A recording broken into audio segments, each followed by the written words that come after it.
So can you tell us about Crossdressed UK and how it all started and why? Yeah, so obviously I am a crossdresser, as you can see. I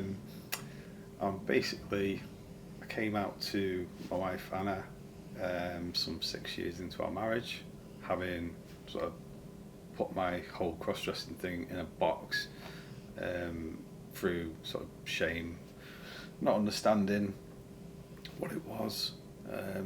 I kind of put it in a box for many years. Occasionally throughout life growing up it did keep popping up, but not whilst I was with you. And then it got to a point where I just wanted to come clean with that, as it was those feelings were coming back again, and I was just hoping that Anna was going to be fully accepting of that. Yeah, it was a really difficult time. I mean, for starters, it's not something I think you ever imagine you're going to be told, and when you're married. We'd been married for so long, and it was sort of like, okay, what does this mean? Lots of questions. But what we found is that when we were looking for information, what was out there wasn't particularly the most helpful. I joined a couple of other websites, sort of communities, and without being offensive, they were sort of run by the older generations, if you like, and it just felt a little bit irrelevant to what I was feeling and going through, I suppose. I couldn't particularly find anything for partners either. The only things we sort of found were on other social media platforms. And then obviously you're subject to people's sort of personal opinions, and they seem to be quite extreme ends of the spectrum. And I think there was a lot of things out there that was quite fetishised, quite pornographic, and it was very scary to me to be like, what is going on, you know? So trying to find that relevant information that was helpful at the time was really difficult. And it took years to sort of come to terms with it and be accepting, and sort of navigate how those dynamics then work. Yeah, and what it meant for our relationship. And then unfortunately, sort of 2.5 years ago, I became unwell, didn't I? And I had to give up my career in nursing. And then obviously, because you got made redundant around the same time. So we set up our own website and marketing agency, but there was this sort of seed of an idea for Crossdressed UK, and we sort of talked about it, didn't we, around what if there was something for people like us, so people didn't have to go through what we did. So we whipped the website up in no time. I did get running in sort of like 1 month, I think. And it just went crazy, just sort of grew from there. Yeah, we sort of went into it with a hope of, being able to support people like us, in the hope that, even if it sort of helped a few people, but I don't think we expected for it to be as big as it was. And obviously we started originally for it to be people who were cross-dressers and their partners. But what we've actually found is a lot of people landing on our website are, they may be questioning, they're confused about the gender identity, and they just sort of don't know where to turn. I mean, there's obviously some amazing charities out there, that look at gender identity, that look at look after the trans community. For people who kind of haven't made that decision, they don't want to transition, they don't know if they want to transition, or they just sort of like exploring, sort of, skewing those boundaries between gender norms. They end up coming on our website, don't they? Sort of like, help, I'm confused, what does this mean? And that's sort of where it started, and where we've kind of landed. The actual information and experiences we've got on the website has been years in the making, the research and everything that's gone into it. And we have that dynamic that we are a couple as well. Yeah. Which a lot don't. And we're kind of documenting the journey as we go, almost, aren't we? Yeah. So it is a real experience that people are sort of following and relating to, because they're going through the similar things, sort of thing. There's the cross-dressing side, but then there's also the partners side, and we do also now have a section on the website for parents, because we were finding that there were people sort of coming along, searching for things on the internet, finding our website, and sort of exploring and being like, I think my child is a cross-dresser, or they just want to they're exploring that sort of gender identity, because obviously we've got a lot of information on there around the real basics, around sort of, okay, I think that I might like to dress as a woman, or I quite like wearing makeup, what does that mean for me? So it's kind of expanded from there. Got 700 members now, and something like 5,000 active search clicks on sort of Google, and that's, you know, we've only been running for a year now, so yeah, just coming up to a year, it's hasn't quite it? an achievement, I think. I mean, it was really difficult when we came up with the name, because we know that the term crossdresser can sometimes feel outdated, particularly for the younger generations. I suppose it's one of those terms that has been going for a long time and is maybe now considered not to be maybe the politically correct way to kind of for one to identify themselves, and I think probably the younger generation would use the term gender fluid. But obviously for the older generation, and like our generation, the term crossdresser is what's always been used.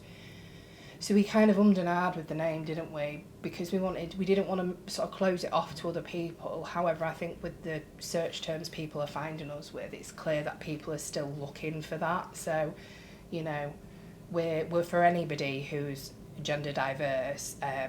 But yeah, we predominantly, it's crossdressers and their partners and people who are questioning. You look after the socials mostly, don't you? And that's taken off and gone pretty crazy. We're now at, 1,000 YouTube subscribers, and we're across all the other major platforms as well, Facebook, Instagram, and all that. Do you have a podcast as well? Yes. Yeah, We're on Spotify.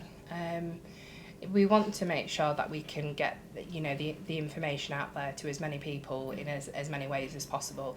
Particularly, it's important to us to make sure that people can consume that information privately, because we know a lot of people are not particularly able to be open about their journey with their family, friends, you know, work, things like that. And that's what we've found, haven't we? A lot of people, particularly on YouTube and Spotify, have been able to try and, you know, watch the videos or listen to the audio and make sense of it, but they've been able to do that in private. It sounds like you're doing such a beautiful job and much needed thing in the world, because I can imagine it's such an isolating experience to go through, and to be able to build a community and to offer resources and to be there for people that are just like, I don't know what to do, because there isn't a lot of information out there on it. So you should be really proud of yourselves. It's one of the greatest feelings. Like we don't get a lot of money from what we do at the minute, but what we do get, which is probably worth a lot more, is that feedback from the community, from people saying this is amazing, it's made such a difference. When we started, you know, I never imagined that we would still be helping people and getting that sort of, you know, that fulfilment from helping people, you know, more so than I think we ever thought. And it's just so lovely to be able to be that person who, when people reach out to, like, help, I don't know what to do. And obviously we're not professionals and we don't profess to be, but we have got a really big resource library on our site. So, you know, we signpost people to the most appropriate specialist service if they need it. Which there have been people, haven't they, who've reached out in crisis, and we've sort of, you know, made sure they were safe, but this is who you can go to sort of get that more specialist input. And I think, and you definitely feel, that our lives are so much richer for working within the community. It's almost like we've found our people. We felt like that, didn't we, when we went Sparkle Weekend? It you just see felt... the smile on your face. Yeah. Like, you literally lit up then. Yeah, it does. It's really nice. The community is amazing, and it does feel like, you know, like I say, we've met our people, and yeah, we're really loving what we're doing, aren't we? So what other resources do you have that people can access? So we have a lot of written guides which are downloadable. We've got a confidence pathway system once people actually log into the website, which kind of guides them through certain steps and helps them achieve goals, just sort of one step at a time, which we've had some good feedback from. That's helped people actually come out into the public and do it in a safe... Come out to their partners as well. way. Yeah. But we also do a lot of storytelling for other people, so we have other people who are cross-dressers, people who are trans. We've interviewed trans people, we've interviewed some partners, haven't we? And I think it's really nice to be able to, everybody's journey is different, but there's still those underlying themes that you can feel that similarity. And I think it's so nice for people to be able to feel that they're not alone, and actually other people have gone through that similar things. Which is why we don't just want it to be about our story, we want to share other people's as well, to show that it's not just us, it's not just you, there's many people out there. It was nice when you start getting those first comments and then people start joining in, and that was good to see. We've got our own Discord, which is just basically a chat facility on your phone or whatever. As on there, we've got people who have been cross-dressing. They're more experienced. They're almost like expert cross-dressers, aren't they? They've been doing it for years. And those people have kind of just taken it upon themselves to sort of lead it as well. And they're offering advice, and we haven't even asked them to do that. No, it's just kind of naturally happened. Obviously, we make sure it's safe and people are not saying anything. We do moderate it in that way, but it's nice that the conversation just flows and it's not us having to interject all the time. It's not a toxic place at all. No. The people on the site are amazing, which is lovely to see. I also saw on your website that you've got a interactive map. Oh, that's right. Yeah. That's one of the big things we're working on at the minute. So we're pulling all that information where places have been flagged as safe. And then ideally we're checking it out in person and ensuring that is the case. And obviously the feedback from the community as well. So it's a whole review system as well. And on that map we list services such as yourselves eventually. So wig shops, makeover studios, as well as sort of pubs and nightclubs and that sort of thing as well. We are UK based ourselves, but we've had people from all over the world, I think 26 countries in total. Spanning across all continents apart from Antarctica.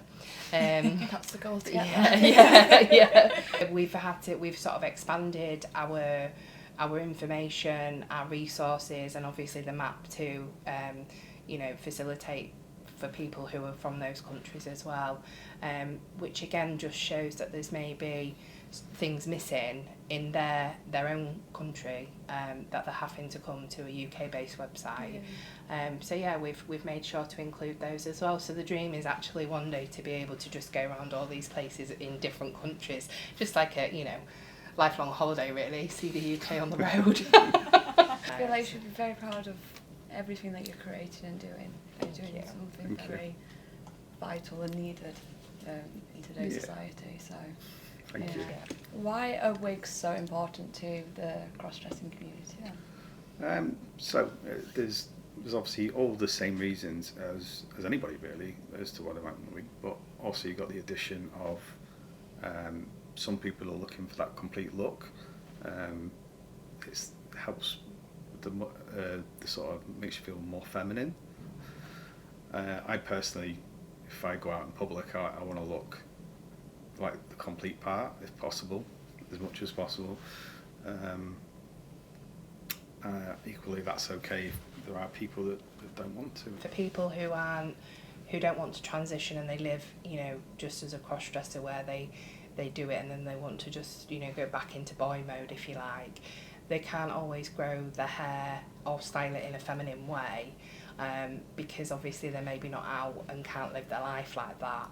And likewise for people who are transitioning as well, when they do start that hair growth journey, when they've started on hormones, there's a long period of time where the hair sort of doesn't grow or look feminine like the way they would want it to, which is where, the wigs play a major part. They're really trying to find what they want to look like once they have transitioned as well, and they use wigs to do that. So I think that's why it's really important to the community, particularly when they can't dress fully in their everyday life, but also when they're trying to find who they are and what looks good in the mirror when they look and see, actually that's me.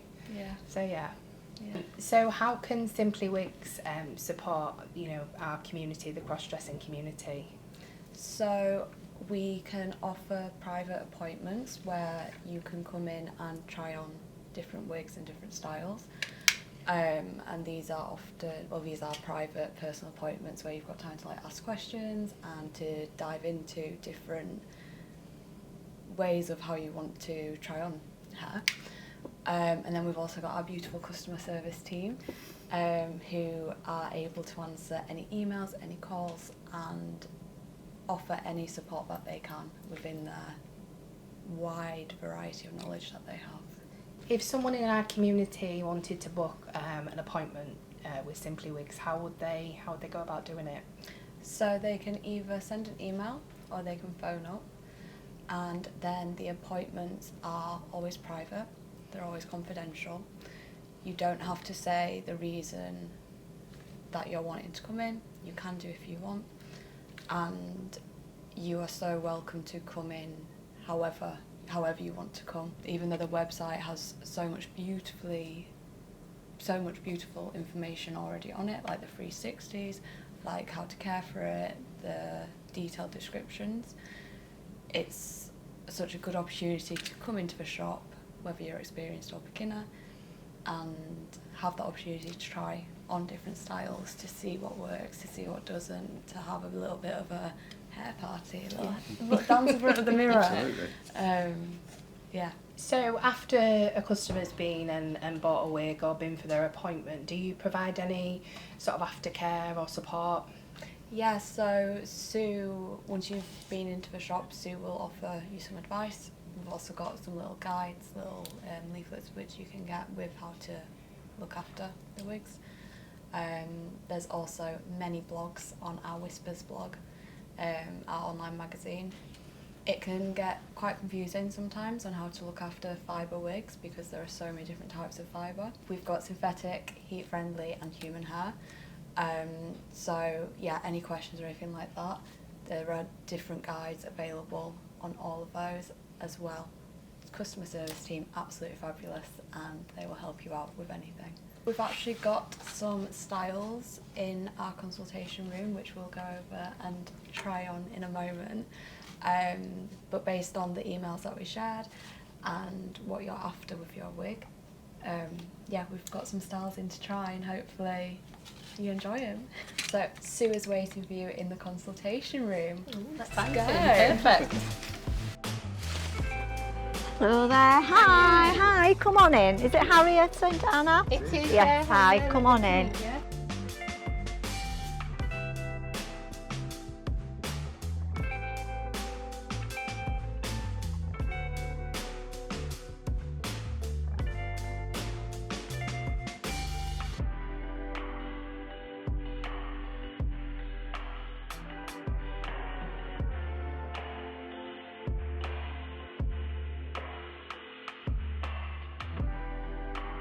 It's really important when people are experimenting with their own style, because especially people when they've maybe just dressed in privately at home and now are going to go into the big wide world, they're sort of trying to find what fashion suits them, what hair suits them, what makeup suits them. So I suppose it's the beauty of being able to find, you know, who you are through trialing with your clothes, your makeup, but then obviously your hair as well. I think it's great that you can just whip this off and pop another one on, and gives you a completely different style and look, so that's great. Yeah. I like to see it as an accessory. Yeah. You can like pick and choose, and then you can help express yourself in like different ways. And Absolutely, you can play yeah. with it. And